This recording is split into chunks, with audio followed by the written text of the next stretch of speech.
તેથી ગરીબને દુઃખી થવાની જરૂર નથી. શ્રીમાન હજારો રૂપિયા ભગવાનને આપે પણ ભગવાનને લેતા જરાય સંકોચ થતો નથી. કોઈ ગરીબ એક પૈસો આપે તો ભગવાનનું હૃદય પીવે. એના ઘરમાં ખાવાનું નથી, એના ઘરમાં કપડા નથી, દુઃખી છે. મારામાં એનો કેવો ભાવ છે, મને એક પૈસો આપે. શ્રીમાન લોકો ભગવાનને આપે છે, સારું છે, પણ પોતાના માટે ઘણું ઘણું રાખે છે અને વધી જાય તો થોડું કાઢે.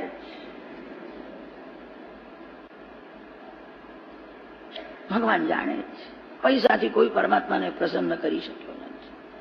ભગવાન કહે છે તું મને શું આપે છે? તને મેં આપ્યું છે. તું મને કેટલું આપે છે તે હું જાણું છું.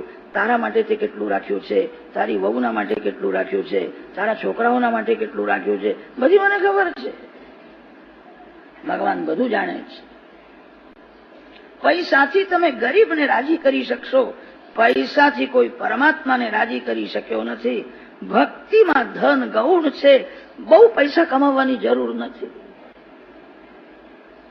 પ્રભુને પ્રસન્ન કરવા માટે બહુ ભણવાની પણ જરૂર નથી.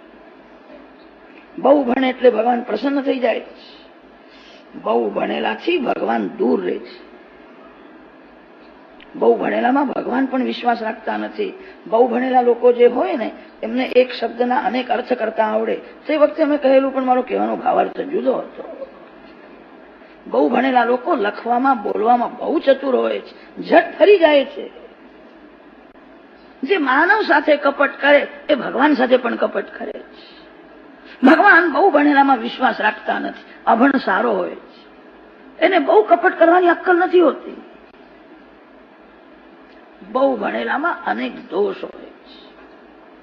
જે બહુ ભણેલો છે એ ચમત્કાર વિના નમસ્કાર કરતો નથી. જે ભણ્યો નથી એ બધાને નમે છે. હું મૂર્ખ છું, મને કશું આવડતું નથી. બધાને નમે, માલિકને ગમે. બહુ ભણેલા લોકો સાધુ સંતો પાસે જતા નથી અને કદાચ જાય તો વિવેકથી હાથ જોડે છે, ભાવપૂર્વક વંદન કરતા નથી. એમના મનમાં એવી ભાવના હોય છે મહારાજમાં શું છે, મહારાજ મને કઈ ચમત્કાર બતાવે, હું બધું જાણું છું, હું એવી રીતે માથું નહીં નમાવું. બહુ ભણેલામાં અભિમાન હોય છે. એ ચમત્કાર દેખાય તો જ નમસ્કાર કરે. ચમત્કાર પછી નમસ્કાર એ જ અભિમાન છે. અને ચમત્કાર વિના નમસ્કાર એ જ માનવતા છે.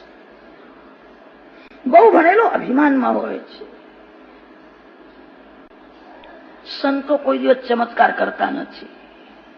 ચમત્કાર જાદુગર કરે છે, જેને પૈસા કમાવવાની ઈચ્છા છે, જેને મારી પ્રસિદ્ધિ થાય એવી ઈચ્છા છે, એ જાદુગર ચમત્કાર કરે છે. સંતોને પૈસાનો મોહ નથી હોતો. સંતોને પ્રસિદ્ધિ ગમે નહીં. જેને ભગવાનનો આનંદ મળ્યો છે એને સંત કહે છે. પૈસા અને પ્રસિદ્ધિથી સંત દૂર રહે છે. બહુ પ્રસિદ્ધિ થાય એ સારું નથી, બહુ પૈસા મળે એ પણ સારું નથી.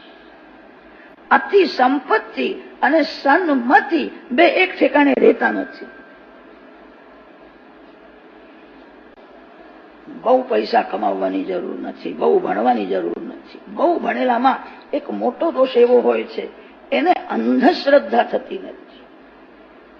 જે અભણ છે એને અંધશ્રદ્ધા થાય છે. ભક્તિ માર્ગમાં અંધશ્રદ્ધાની જરૂર છે. આપણા શાસ્ત્રોમાં લખ્યું છે જેના શરીરમાં મળમૂત્ર છે ત્યાં અંધશ્રદ્ધા રાખવી નહીં. ભગવાનના શ્રીઅંગમાં મળ નથી, મૂત્ર નથી. શ્રી રામ શ્રી કૃષ્ણમાં અંધશ્રદ્ધા રાખો. માનવમાં અંધશ્રદ્ધા રાખવી નહીં. વ્યવહારમાં લોકો ડાક્ટરમાં શ્રદ્ધા રાખે છે. ડાક્ટરના હાથે અનેક વાર કેસ બગડે છે, છતાં ડાક્ટરમાં વિશ્વાસ રાખે છે, આ ડાક્ટર બહુ સારા છે. ભગવાનમાં અંધશ્રદ્ધા રાખો, બહુ જરૂર છે. અંધશ્રદ્ધાથી જે સેવા પૂજા કરે 12 વર્ષ પછી ધીરે ધીરે થોડો એને અનુભવ થાય. આરંભમાં અનુભવ થતો નથી. બહુ ભણેલાને અંધશ્રદ્ધા થતી નથી. એક બહુ ભણેલા સાહેબ મળ્યા હતા અને તે કહેતા હતા કે માણસ તમે કથા ઠીક કરો છો પણ બહુ જૂના જમાનાની કથા કરો છો. જમાનાને અનુસરીને બોલવું જોઈએ. અમે બહુ ભણેલા છીએ. તમે કથામાં કહો છો ભગવાનને અર્પણ કર્યા વિના પાણી પીવું નહીં. ભગવાન પાણી પીએ છે. ભગવાન ખાતા નથી ને ભગવાન પાણી પીતા નથી. આ બધું નાટક છે, હું માનતો નથી. ભગવાન ખાતા હોય તો ભોગ ધર્યા પછી ઓછું કેમ થતું નથી? આજકાલના નાસ્તિક લોકો જેટલા પ્રશ્નો પૂછે છે એમાં એક પ્રશ્ન પણ એવો નથી કે વ્યાસજીએ જેનું સમાધાન ભાગવતમાં લખ્યું ન હોય. વ્યાસ નારાયણ જાણતા હતા કલિયુગમાં કેવા કેવા બુદ્ધિમાન ઉત્પન્ન થવાના છે.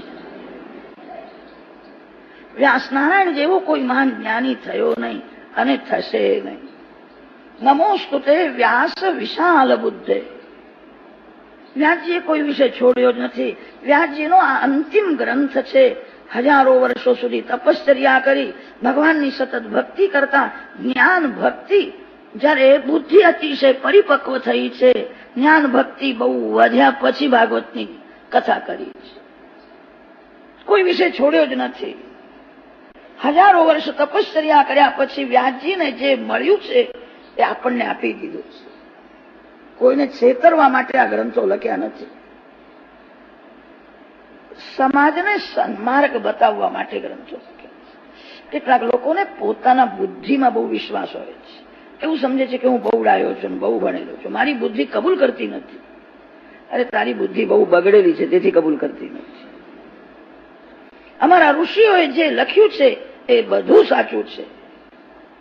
બંગલામાં રહેનાર ને દાળ ભાત ખાનાર કદાચ જુઠ્ઠું બોલતા હશે. અમારા ઋષિઓ ઝાડના પાન અને ફળ ખાતા હતા, લંગોટી પહેરતા હતા, ઝાડના તળે બેસતા હતા. એમને કોઈ સ્વાર્થ નથી. આપણા શાસ્ત્રોમાં જે લખ્યું છે એ બધું સાચું છે. શાસ્ત્રમાં લખેલું બુદ્ધિ કબૂલ ન કરે એ દોષ બુદ્ધિનો છે. બુદ્ધિ બગડેલી છે.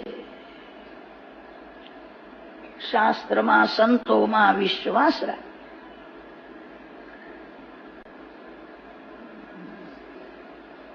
ભગવાનને ભોગ ધરો. ભગવાન આરોગ્ય છે. ઓછું થતું નથી ને ભગવાન આરોગ્ય છે. બંને સિદ્ધાંત સત્ય. માનવ જેવું ખાય છે એવું ભગવાન જલ્દી ખાતા નથી. ભગવાનની બધી લીલા દિવ્ય છે. અને આ કલિયુગમાં ભગવાન માનવના જેવું ખાવા લાગે ને તો કોઈ ભગવાનને ભોગ ધરે પણ નહીં. બધા જાણે છે કે જેટલો ભોગ ધરીજો એટલો પ્રસાદ તો પાછો મળવાનો જ છે. માનવના જેવું ભગવાન ખાતા નથી. ભગવાનની બધી લીલા દિવ્ય છે. ભગવાનને તમે જે અર્પણ કરો છો એ વસ્તુમાંથી દિવ્ય રસને ખેંચી લે છે. રસભોગી ભગવાન છે. વેદોમાં વર્ણન આવે છે રસો વૈ સહા રસગહ્યે વાયન લબ્ધ્વા નંદી ભવતી સોષ્ણુતે સર્વાન કામાન બ્રહ્મણા સહ વિપસ્થિતા. પરમાત્મા રસરૂપ આરોગે છે. આ ગુલાબનું ફૂલ છે. તમે એનું વજન કરો અને વજન કર્યા પછી 5-10 વાર વાસ લો. વાસ લઈને ફરીથી વજન કરો. વજન ઓછું થશે? વાસ લેતા પહેલા વજન કરો અને વાસ લઈને વજન કરો. વજન જરા પણ ઓછું થતું નથી. એક માનવમાં એવી શક્તિ છે, ફૂલમાંથી સુગંધ ખેંચી લે છે. ફૂલને ધક્કો લાગતો નથી. સુગંધ ખેંચી લે છે તો પણ ફૂલનું વજન ઓછું થતું નથી. માનવ જેમ ફૂલમાંથી સુગંધને ખેંચી લે છે તેમ ભગવાનને તમે જે અર્પણ કરો છો એ સામગ્રીમાંથી દિવ્ય રસને ભગવાન ખેંચી લે છે. તમે જેમ સુગંધને ખેંચી લો છો. ભગવાન રસભોગી છે. ભક્તિ માર્ગમાં અંધશ્રદ્ધાની જરૂર છે. જ્યાં સાધારણ પ્રેમ છે ત્યાં ભગવાન રસરૂપે આરોગે છે. જ્યાં અતિશય પ્રેમ છે ત્યાં પરમાત્મા પ્રત્યક્ષ પણ આરોગે છે. શબરીમાં રામજીના હાથમાં ફળ આપે છે. શબરીમાનો પ્રેમ બહુ વધી ગયો હતો અને તેથી રામજીને ભૂખ લાગી છે. શબરીમાને કહ્યું, માં મને ભૂખ લાગી છે, મારા રામને ભૂખ લાગી છે. શબરીમાં ફળ લઈ આવે છે. શબરીમાં રામજીના હાથમાં ફળ આપે છે. રામ જોતા નથી શબરીમાં શું આપે છે. શબરીમાનો પ્રેમ જોઈને પ્રભુ પ્રસન્ન થયા. સાધારણ માનવ માનંજનાદ વિદુષઃ કરુણો વૃણીતે યદ્યજ્જનો ભગવતે વિદધીતમાનમ તચ્ચાત્મને પ્રતિમુખસ્ય યથા મુખશ્રી.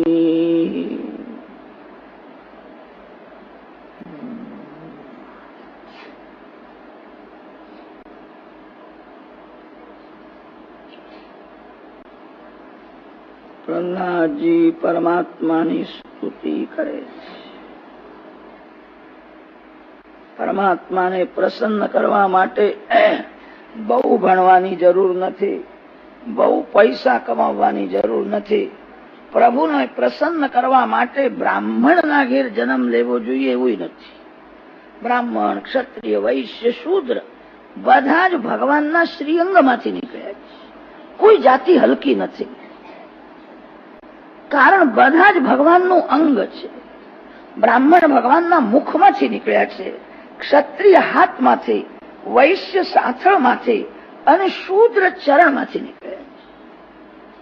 બધા જ ભગવાનનું અંગ છે. શાસ્ત્રોમાં કોઈ ઠેકાણે હરિજનનો તિરસ્કાર કર્યો નથી. હરિજનનો તિરસ્કાર કરે એ ભગવાનના ચરણનું અપમાન કરે. શૂદ્ર ભગવાનના ચરણમાંથી નીકળ્યા છે. બધા જ ભગવાનનું અંગ છે, તેથી શ્રેષ્ઠ છે. કોઈ હલકો નથી. હલકો તે થાય છે જે પોતાનો ધર્મ છોડે છે, એ હલકો છે. બ્રાહ્મણ 3 વાર સંધ્યા ન કરતો હોય એ બ્રાહ્મણ હલકો કહેવાય. જે બ્રાહ્મણ 3 દિવસ સંધ્યા કર્યા વિના ભોજન કરે એ બ્રાહ્મણ શૂદ્ર જેવો થાય. એકાહમ જપહીનસ્તુ સંધ્યાહીનો દિનત્રયમ દ્વાદશાહમ અનગ્નિશ્ચ શૂદ્ર એવ ન સંશય. જેનો જે ધર્મ પ્રભુએ નક્કી કર્યો છે એ પોતાનો ધર્મ છોડે તો એ હલકો છે. જે પોતાના ધર્મમાં સ્થિર છે, ભગવાનની આજ્ઞા સમજીને ધર્મમાં સ્થિર રહે. જે ધર્મ છોડે તે હલકો, જે ધર્મમાં સ્થિર રહે છે એ જ શ્રેષ્ઠ છે. પ્રભુને પ્રસન્ન કરવા માટે બ્રાહ્મણના ઘેર જન્મ લેવો જોઈએ એવું પણ નથી.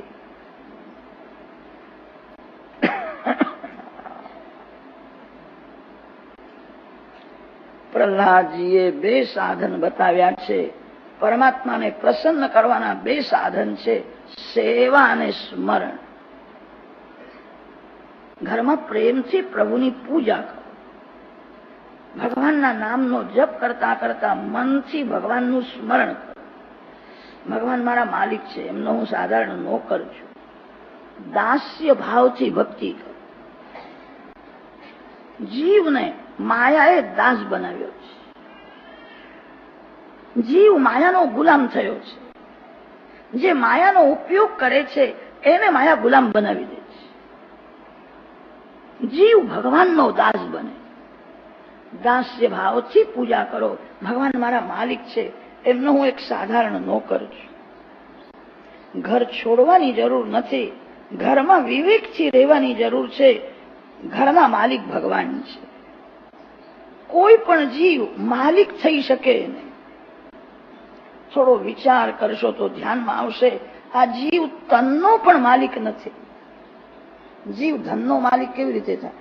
જીવ ઘરનો માલિક કેવી રીતે થાય? આ શરીરના માલિક ભગવાન છે. ભગવાનની આજ્ઞા હોય ત્યાં સુધી આ મકાનમાં રહેવાનું, અને ભગવાન હુકમ કરે કે પછી મકાન છોડવાનું. ભગવાનને કોઈ કહી શકે કે 50 વર્ષ થયા આ મકાનમાં હું રહું છું, હવે મારો હક થઈ ગયો છે? એ નહીં ચાલે. ભગવાન આજ્ઞા કરે એટલે મકાન છોડવું જ પડે છે. જીવ તનનો પણ માલિક નથી. માનવ માલિક નથી, મુનિમ છે. ઘરના માલિક ભગવાન છે.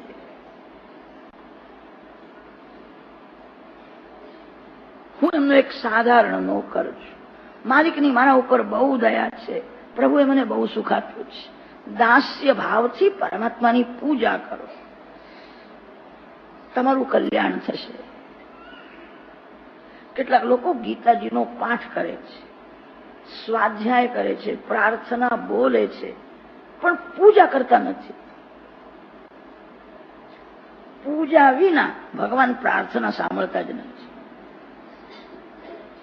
થોડી પણ પૂજા કરવાની બહુ જરૂર છે. તમારી સ્થિતિ ભગવાન જાણે છે. કોઈ સોનાની મૂર્તિ બનાવીને, કોઈ માટીની મૂર્તિ બનાવીને પૂજા, એનો ભાવ જોઈને ભગવાન પ્રસન્ન થાય છે. પૂજા પ્રેમથી કરો. આપણા શાસ્ત્રોમાં તો એવું લખ્યું છે, જે ઘરમાં ભગવાનની પૂજા થતી નથી એ ઘર ઘર નથી, સ્મશાન છે. જે ઘરમાં ભગવાનની સેવા પૂજા થતી નથી એ ઘરમાં પાણી પણ પીવું નહીં, એ ઘર બહુ અશુદ્ધ છે. ઘરની શોભા ભગવાનના લીધે છે.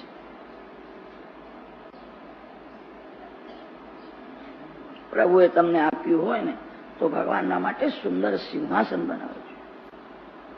લોકો હજારો રૂપિયા ખર્ચીને ફર્નિચર મંગાવે છે, ભગવાનના માટે સિંહાસન બનાવતા નથી. લક્ષ્મી નારાયણની છે. લક્ષ્મી કોઈ જીવની થઈ શકે નહીં. લક્ષ્મીનો ઉપયોગ કરો. ભગવાનના માટે સુંદર સિંહાસન બનાવો.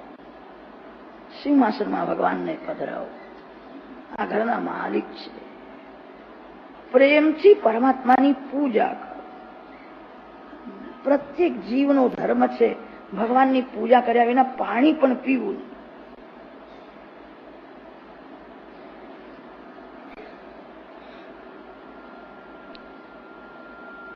અનેક વાર એવું થાય છે, ઘરમાં પત્ની પૂજા કરે છે અને પતિ સંતોષ માને છે. પત્ની ભોજન કરે તેથી પતિની તૃપ્તિ થતી નથી. જે ભોજન કરે એની તૃપ્તિ થાય. પ્રત્યેક જીવનો ધર્મ છે પરમાત્માની પૂજા કરે. ઘરમાં એક પૂજા કરે છે અને બીજા બધા લોકો પૂજા કર્યા વિના જ ખાય છે, એ પાપ છે. પ્રત્યેક જીવનો ધર્મ છે પૂજા કરવાથી જ પ્રભુમાં પ્રેમ થાય છે. પૂજા કરવાથી જ ભગવાન મને મમતા થાય છે. જે બહુ પ્રેમથી પૂજા કરે છે એના ઉપર ભગવાનની નજર પડે છે. આ મારા ભગવાન છે. તમારા ભગવાનની પૂજા બીજો કોઈ કરે અને તમને ભોજન ભાવતું હોય તો માનજો મારી ભક્તિ ખોટી છે. તમારા ભગવાનની પૂજા કર્યા વિના તમને ભોજન કેમ ભાવે છે?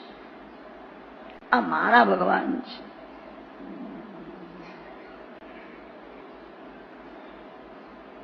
આજકાલના લોકો પૈસા અલગ અલગ રાખે છે. પત્નીના નામથી, ભાઈના નામથી, બેનના નામથી અલગ અલગ પૈસા રાખે એટલે ઇન્કમ ટેક્સ ઓછો ભરવો પડે.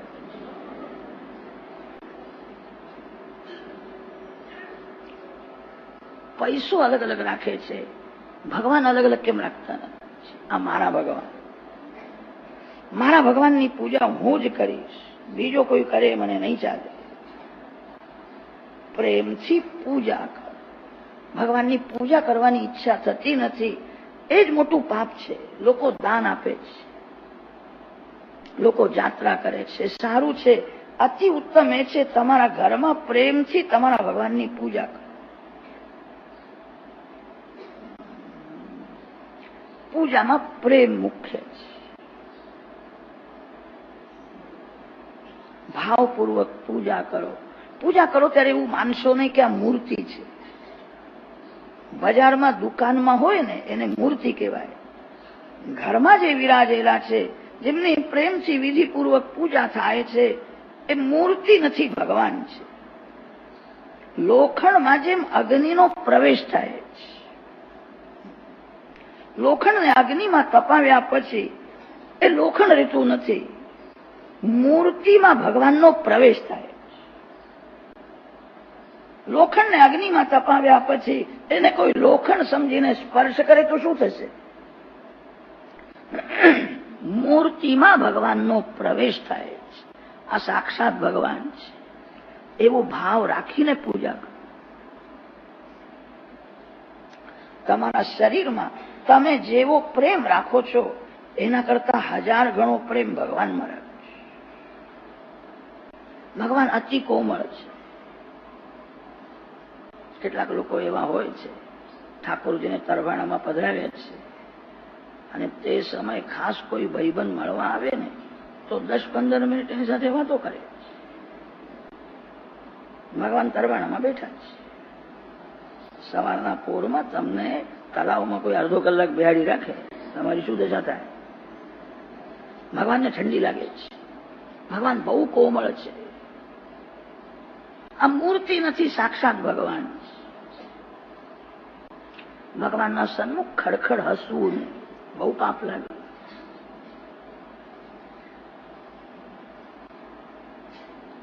ભગવાનના સન્મુખ જોરથી બોલવું નહીં, પાપ લાગે. કોઈ બહુ જોરથી બોલે ને તો બાલકૃષ્ણલાલને ભય લાગે છે, મારામારી કરવા આવ્યો છે એવું લાગે છે. બાલકૃષ્ણ અતિ કોમળ છે. તમે ભગવાનની પૂજા કરવા બેસો ને, તમારા ઘેર કોઈ પણ આવે એને હાથ જોડો, એને આંખ આપશો નહીં. આંખ આપવાની શી જરૂર છે? આંખ ભગવાન મારા. કોઈનું અપમાન ન થાય. કોઈ આવે તો એને વંદન કરો. મારા ભગવાન સર્વથી મોટા છે. મારે કોઈને નજર આપવી નથી, મારે કોઈની સાથે બોલવું નથી. કદાચ એને ખોટું લાગે તો શું ખોટું લાગે, ફરીથી તમારે ઘેર આવશે ને, બીજું શું કરવાનું હતું? ભગવાનથી મોટો કોઈ નથી. બધાને વંદન કરજો. આંખ આપવાની જરૂર નથી. પૂજાના સમયે કોઈ આવે તો એની સાથે બોલવાની જરૂર નથી. મારા ભગવાન સર્વથી શ્રેષ્ઠ છે. ભાવપૂર્વક પૂજા કરો. ભગવાનને સ્નાન કરાવો, ભગવાનનો સુંદર શૃંગાર કરો, ભગવાનને તિલક કરો. તમારાથી બને તો ઘરમાં હાથે માળા બનાવીને ભગવાનને અર્પણ કરો. બજારની માળા ભગવાનને બહુ ગમે નહીં. બજારની માળા બહુ પવિત્ર નથી. તમારા હાથે ભગવાનનું સ્મરણ કરતા કરતા ફૂલની માળા બનાવો. હાથે બનાવેલી માળા ભગવાનને અર્પણ કરો. ભગવાનને ભોગ ધરો. ત્યારે પ્રભુની પ્રાર્થના કરો. આ તમારું જ તમને અર્પણ કર્યું. શ્રી શંકરાચાર્ય મહારાજે વિષ્ણુ સહસ્ત્ર નામ ઉપર ભાષ્ય લખ્યું છે. બદ્રીનારાયણના માર્ગમાં વિષ્ણુ પ્રયાગ આવે છે. ત્યાંના સાધુ સંતો એવું વર્ણન કરે છે, આ વિષ્ણુ પ્રયાગમાં ગંગા કિનારે બેસીને શ્રી શંકર સ્વામીએ વિષ્ણુ સહસ્ત્ર નામ ઉપર ભાષ્ય લખ્યું. શ્રી શંકરાચાર્ય મહારાજને વિષ્ણુ સહસ્રનામમાં બહુ પ્રીતિ હતી. માર્ગમાં ચાલતા ચાલતા પણ વિષ્ણુ સહસ્રનામનો પાઠ કરતા. ગેયમ ગીતા નામ સહસ્રમ, જેયમ શ્રીપતિ રૂપમ અજસ્રમ, દેયમ દીન જનાય ચ વિત્તમ, નેયમ સજ્જન સંગે ચિત્તમ, ભજ ગોવિંદમ ભજ ગોવિંદમ, ગોવિંદમ ભજ મૂઢમતે. વિષ્ણુ સહસ્રનામ ઉપર ભાષ્ય લખ્યું છે. એક એક નામના દિવ્ય અર્થો કર્યા. ભાષ્યની ત્યાં સમાપ્તિ કરી છે. અંતમાં સમાપ્તિમાં એક શ્લોક લખ્યો છે. આદરેણ યથા સ્તૌતિ ધનવંતમ ધનેચ્છયા, તથા ચેદ વિશ્વકર્તારમ કો ન મુચ્યેત બંધનાત. આ શ્લોક લખીને વિષ્ણુ સહસ્રનામનું ભાષ્ય પૂરું કર્યું છે. અંતમાં શ્લોક લખ્યો છે. એનો અર્થ એ થાય છે, લોભી માણસ લોભથી શ્રીમાનની જેમ ખુશામત કરે છે, શ્રીમાનને જેમ આગ્રહ કરીને ખવડાવે છે, શ્રીમાનને જેમ માન આપે છે, એના જેમ વખાણ કરે છે. મનમાં એક જ હેતુ હોય છે, શ્રીમાન રાજી થશે તો પૈસા મળશે. દ્રવ્યના લોભથી શ્રીમાનની જેમ ખુશામત કરે છે, તેમ એકાંતમાં બેસીને જે ભગવાનની ખુશામત કરે, પરમાત્માના જે વખાણ કરે છે. ભગવાનને મનાવો. કોઈ શ્રીમાન તમારા ઘેર આવે તો તમે એને મનાવો છો, આગ્રહ કરીને ખવડાવો છો. ભગવાનને વંદન કરીને કહેજો, આ બધું તમારા માટે બનાવ્યું છે, આ તમારું જ તમને અર્પણ કરું છું. મારી બહુ ભાવના છે, તમે આરોગ્ય.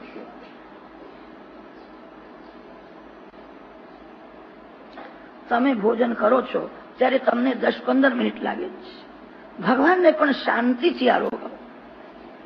કેટલાક લોકો ભોગ ધરે છે અને ભગવાનને કહે છે પ્રાણાય સ્વાહા અપાનાય સ્વાહા, જલ્દી ખાઓ જલ્દી ખાઓ, મારે હવે ખાવાનું છે. એવું ન કરો.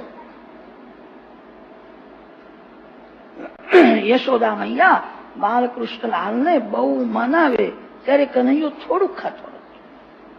બાલકૃષ્ણને એવી આદત પડી છે, બાલકૃષ્ણ પાસે જે બેસે છે, પ્રેમથી ભગવાનને જે મનાવે છે, હરે કૃષ્ણ કીર્તન કરે છે, ત્યારે બાલકૃષ્ણ થોડું કરો, ભગવાનને મનાવજો. પૂજામાં પ્રેમ મુખ્ય છે. પ્રભુની પ્રાર્થના કરો. ભોજનમાં ઉતાવળ ન કરો. તમે કોઈના ઘેર જાઓ અને તમારા આગળ થાળી રાખી એ પ્રાણાય સ્વાહા અપાનાય સ્વાહા વ્યાનાય સ્વાહા બોલી અને થાળી ઉઠાવીને લઈ જાય તો પછી તમારી શું દશા થાય? એવું ન કરો. ભગવાનને પ્રેમથી મનાવો.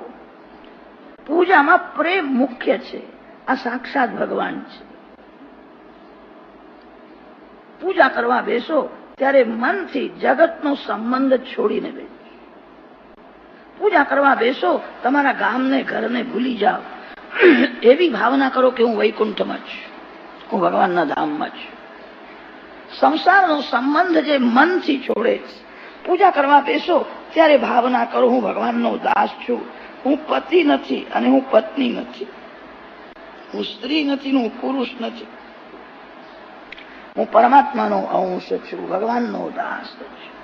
સંસારનો સંબંધ જે છોડે છે એનો જ બ્રહ્મ સંબંધ થાય. પ્રેમથી ભગવાનની પૂજા કરો. કથા સાંભળ્યા પછી પૂજા કર્યા વિના પાણી પીશો નહીં. તમને આ કથાનું 16 ફળ મળશે. કેટલાક લોકો તો એવું સમજે છે 10-20 રૂપિયા ભેટ રાખવાથી ભાગવતનું બધું પૂર્ણ આપણને મળી જાય. પૈસા આપવાથી પૂર્ણ મળે છે. પ્રભુએ પૈસો આપ્યો હોય એનો વિવેકથી ઉપયોગ કરો, સારું છે. કથા સાંભળ્યા પછી આ કથાનું 16 ફળ મળે એવી ઈચ્છા હોય તો પ્રેમથી પૂજા કરો. તમારું કલ્યાણ થશે. તમને આ કથાનું 16 ફળ મળશે. ભગવાનની પૂજા કર્યા વિના મારે પાણી પીવું નથી. પ્રેમથી પૂજા કરો અને ભગવાનના નામનો જપ કરતા કરતા ભગવાનનું સ્મરણ કરો. પ્રભુને પ્રસન્ન કરવાના 2 સાધન છે, સેવા અને સ્મરણ. પ્રેમથી 12 વર્ષ સુધી તમે બરાબર પૂજા કરો તો 12 વર્ષ પછી તમને થોડો અનુભવ થશે. માનવ પ્રેમથી પૂજા કરતો નથી, એને પૂજામાં આળસ આવે છે, પૂજા કરવાની ઈચ્છા થતી નથી. એ જ મોટું પાપ છે. કથા સાંભળ્યા પછી નિયમ લો, હું પૂજા કરીશ, ભગવાનના નામનો જપ કરીશ. આ કથાનું 16 ફળ તમને મળશે.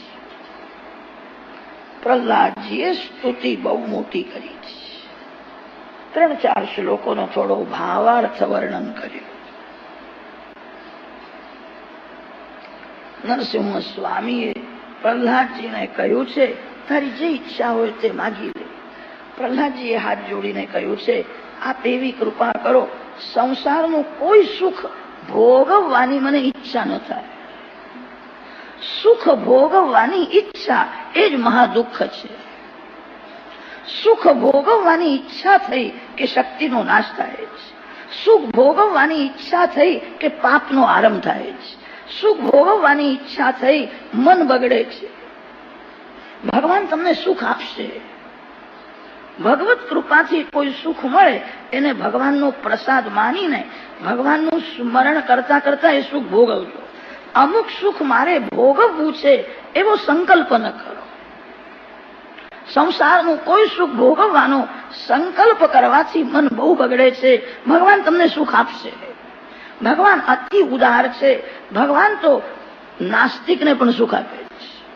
જે એવું બોલે છે કે હું ઈશ્વરને માનતો નથી, જે અભિમાનમાં એવું બોલે છે કે ભગવાનની પૂજા કરવાની મને ફુરસદ નથી. ભગવાન કહે છે તું મને માનતો નથી પણ હું તને માનું છું. ભગવાન બધાને માને છે. ભગવાન બધાને પવન આપે છે, પ્રકાશ આપે છે. ભગવાન નાસ્તિકને સુખ આપે છે, તમને સુખ કેમ નહીં આપે? તમે આસ્તિક છો, તમે વૈષ્ણવ છો, તમે પ્રભુના પ્યારા છો, તમે પરમાત્માના અંશ છો. ભગવાન સુખ આપે એ પ્રભુનો પ્રસાદ માનીને ભગવાનને સાથે રાખીને સુખ ભોગવજો. અમુક સુખ મારે ભોગવવું છે, સુખ ભોગવવાના વિચાર કરીને મનને બગાડશો નહીં. પ્રહલાદજીએ કહ્યું છે સંસારનું કોઈ સુખ ભોગવવાની મને ઈચ્છા ન થાય એવી કૃપા કરો. કામાનામ રુદ્ય સંરોહમ ભવતસ્તુ વૃણેવરમ. જેને ભગવાનના સ્વરૂપનું જ્ઞાન થયું છે, જે ભગવાનના સ્વભાવને જાણે છે, એ ભગવાન પાસે સંસારનું સુખ માંગતો નથી. એ ભગવાન પાસે ભગવાનની જ માગણી કરે છે. ભગવાન મારા થાય. જીવને ભગવાનના સ્વરૂપનું જ્ઞાન નથી, જીવ ભગવાનના સ્વભાવને જાણતો નથી અને તેથી જગતના પાછળ પડે છે. પરમાત્મા અતિ ઉદાર છે. કૃપા કરો. હિરણ્યકશ્યપુના શરીરને અગ્નિ સંસ્કાર કર્યો છે, શ્રાદ્ધાદિક વિધિ થયો છે. પછી તો બ્રહ્માજીએ પ્રહલાદને ગાદીમાં બેસાડીને રાજ્યાભિષેક કર્યો છે. પ્રહલાદ રાજા થયા છે. પ્રહલાદજી નરસિંહ ભગવાનને વંદન કરે છે. મારો પ્રહલાદ રાજા થયો. નરસિંહ ભગવાન આનંદમાં વિરાજેલા છે. પ્રહલાદજીએ કહ્યું આજે મને માગવાની ઈચ્છા થાય છે. પ્રભુએ કહ્યું માગી. પ્રહલાદજી માગે છે મારા પિતાજી તમારી નિંદા કરતા હતા. મારા પિતાજી સાધુઓને બ્રાહ્મણોને ત્રાસ આપતા હતા. એવી કૃપા કરો મારા પિતાજીનો ઉદ્ધાર થાય, મારા પિતાજીને સદગતિ મળે, એવી આપ કૃપા. પ્રભુએ સ્મિત હાસ્ય કર્યું અને કહ્યું તારા પિતાનો ઉદ્ધાર હું શું કરું? તારા ભક્તિથી તારા પિતાને મુક્તિ મળી છે. પિતા પુત્રને પોતાનું ધન આપે છે અને પિતા જાય છે. ધનનો વારસો પિતા પુત્રને આપે છે. પુત્ર જે કઈ સત્કર્મ કરે એનો વારસો માતા પિતાને મળે છે. પ્રહલાદ જેવો સત્પુત્ર હોય તો એ માતા પિતાનો ઉદ્ધાર કરે છે અને દુર્યોધનના જેવો દુરાચારી દીકરો હોય એ મા બાપની દુર્ગતિ પણ કરે છે. પુત્ર થયા પછી માતા પિતાની ફરજ બહુ વધે છે. પુત્રના માટે બંગલો ન બનાવે કે બેંકમાં રૂપિયા ન રાખે કઈ ગુનો નથી. પુત્રને સારા સંસ્કાર ન આપે એ અપરાધ છે. બાલ્યાવસ્થામાં હૃદય કોમળ હોય છે ત્યારે જ તમારા બાળકને ભક્તિના સંસ્કાર આપો, એને બરાબર સમજાવો. ભગવાનને અર્પણ કર્યા વિના કોઈ દિવસ ખાવું નહીં. બાલ્યાવસ્થામાં સમજાવશો એ માની જશે. મોટો થયા પછી તો એનું હૃદય પથરા જેવું કઠણ થઈ જાય.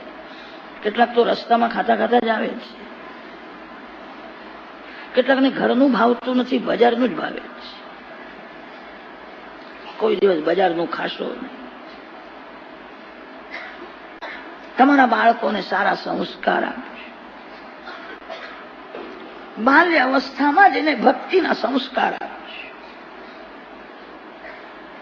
પ્રહલાદ જેવો સત્પુત્ર માતા પિતાને સદગતિ આપે છે અને દુર્યોધન જેવો દુરાચારી દીકરો હોય એ માતા પિતાની દુર્ગતિ પણ કરે છે. એક ઝાડમાં કાગડો રહેતો હતો. સાયંકાળના સમયે હંસ અને હંસણી ત્યાં આવ્યા છે. અંધારું થયું હતું. તે હંસે કાગડાને કહ્યું કે આખી રાત તમને અહીંયા રહેવાની ઈચ્છા છે. કાગડાએ કહ્યું ભલે. હંસ હંસણી કાગડાના કહેવાથી ઝાડ ઉપર એક બાજુમાં રહ્યા છે. કાગડાની આંખ બહુ ખરાબ હોય છે. આપણા શાસ્ત્રોમાં એવું લખ્યું છે જે આંખથી બહુ પાપ કરે એ બીજા જન્મમાં કાગડો થાય છે. ભૂલશો નહીં, યાદ રાખજો. આંખ પાપ કરવા માટે આપી નથી. કાગડો હંસણીને વારંવાર જોવા લાગ્યો. પછી તો કાગડાની દાનત બગડી.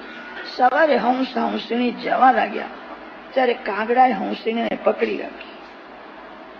હંસ કે છે, તમે શું કરો છો? કાગડા કેવા તો મારી છે, તમે આ ન્યાય કરો છો. સાયંકાળે અમે 2 જણ આવ્યા હતા, ના તું એકલો જ આવ્યો હતો. હંસણી મારી છે, છોડતો નથી. બંને જણ કોર્ટમાં ગયા છે. કાગડો બહુ ચતુર હોય છે, ચાલાક હોય છે. કાગડો ન્યાયાધીશના બંગલે કઈ મળવા ગયો હશે.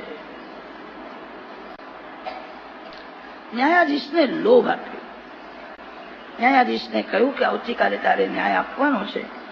હંસણી કાગડાની છે એવું તું મારા તરફનો ન્યાય આપીશ તો તારા મરી ગયેલા માતા પિતા જ્યાં હોય ત્યાં હું તને લઈ જઈશ. કાગડો પિતૃદૂત હોવાથી એને મરી ગયેલા પિતૃઓ દેખાય. ન્યાયાધીશને લોભ આપ્યો, તું મારા તરફનો ન્યાય આપીશ. લોભથી ન્યાયાધીશે ખોટો ન્યાય આપ્યો. હંસણી હંસની નથી, કાગડાની છે. હંસ બહુ દુઃખી થયો. ન્યાયાધીશે કાગડાને કહ્યું, મેં તારા તરફનો ન્યાય આપ્યો છે, હવે મારા માતા પિતા જ્યાં હોય ત્યાં તું મને લઈ જા. મને તે કહ્યું હતું હું તને બતાવીશ. કાગડો ન્યાયાધીશને ઉકરડામાં લઈ ગયો. ત્યાં અનેક કીડા પડ્યા હતા. તે ન્યાયાધીશને સમજાવે, આ જે કીડો છે ને એ તારો બાપ થાય. કે મારો બાપ કીડો થયો છે? કે જેનો દીકરો ન્યાયાસનમાં બેસીને લોભથી ખોટો ન્યાય આપે એનો બાપ કીડો ન થાય તો શું થવાનું? તારા પાપના લીધે તારો બાપ કીડો થયો અને તું પણ કીડો થવાનો છે. પુત્ર અતિ પાપી હોય તો મા બાપની દુર્ગતિ કરે છે, અને પુત્ર પ્રહલાદ જેવો ભગવદ ભક્ત હોય તો માતા પિતાને સદગતિ આપે.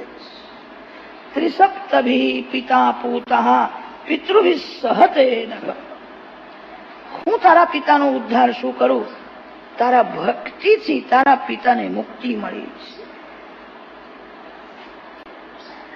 પ્રહલાદજીની સુંદર કથા નારદજી રાજસુ યજ્ઞમાં ધર્મરાજાને સંભળાવે.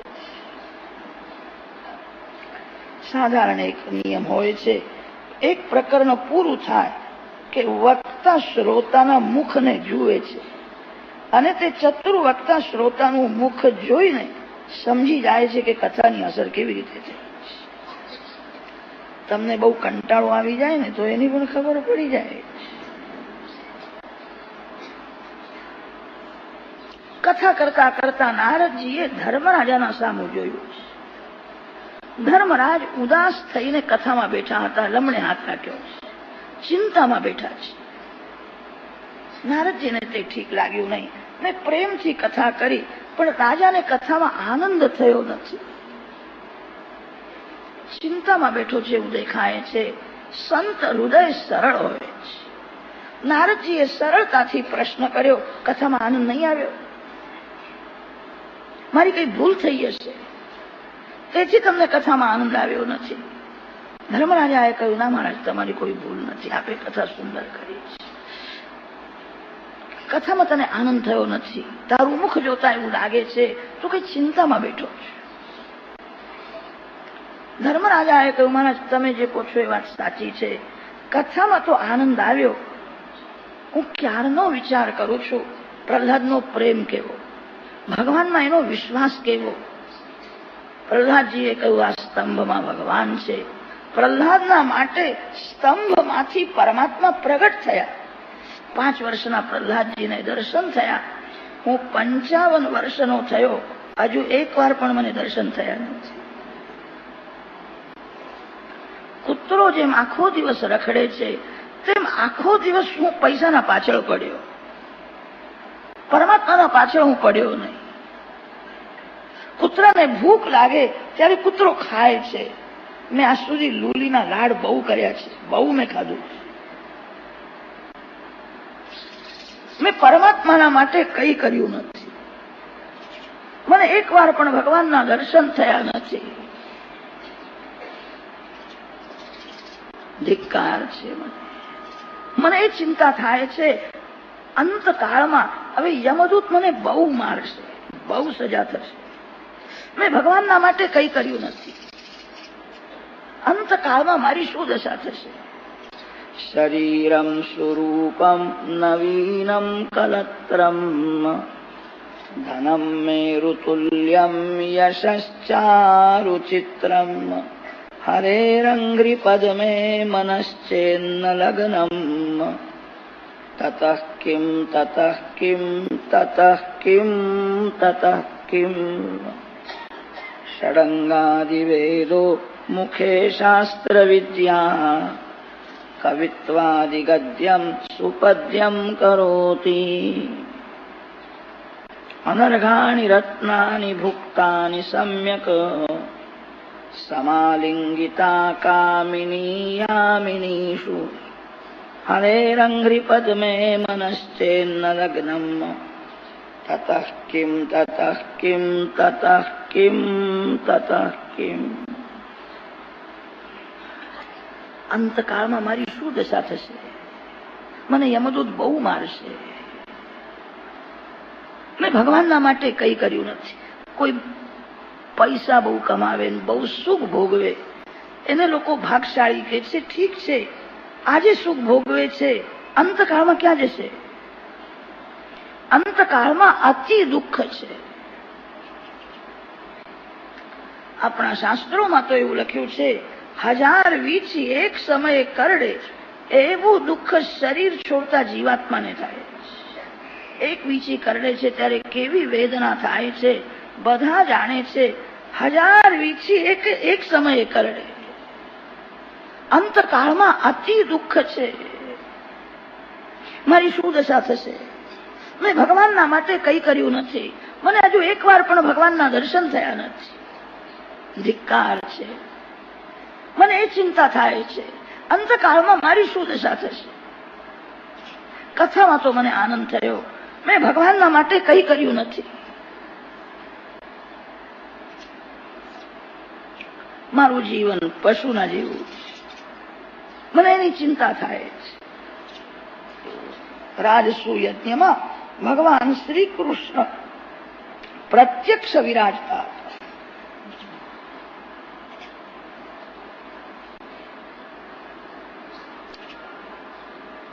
ભગવાન પાંડવોના ઘરમાં વિરાજેલા છે. એવી લીલા કરે છે કે હું ઈશ્વર છું તે કોઈ જાણે નહીં. ભગવાનને જાહેર થવું ગમતું નથી. ભગવાન સર્વકાળ પોતાના સ્વરૂપને છુપાવે છે. ધર્મરાજાના એવા વખાણ કરે, મોટા ભાઈ આવો યજ્ઞ તો તમે જ કરી શકો. તમારા યજ્ઞમાં કેટલા સાધુ સંતો બ્રાહ્મણો ભોજન કરે છે. આવો યજ્ઞ મારા હાથે કોઈ દિવસ થવાનો નથી. આવો યજ્ઞ કોઈ કરી શકે નહીં. આ બધાને જમાડવાનું ગુણ તમને મળે. પતરાળા ઉઠાવવાની થોડી સેવા કરો તો મને પણ થોડું ગુણ મળશે. એક સાધારણ કામ કરે છે. ગીતાજીમાં અર્જુનને કહ્યું છે, અર્જુન કોઈ અપેક્ષા રાખીશ નહીં અને સત્કર્મ કર. નિરપેક્ષ થઈને તું સત્કર્મ કર. ગીતાજીમાં જે ઉપદેશ કર્યો છે એ ભગવાનના જીવનમાં પરિપૂર્ણ દેખાય છે. પાંડવોના ઘેર કામ કરવાથી શ્રી કૃષ્ણને એક પૈસો મળવાનો નથી. પાંડવોના ઘેર કામ કરવાથી શ્રી કૃષ્ણને કીર્તિ વધવાની નથી. કોઈ સ્વાર્થ નથી, છતાં પાંડવોના ઘરમાં કામ કર્યું છે.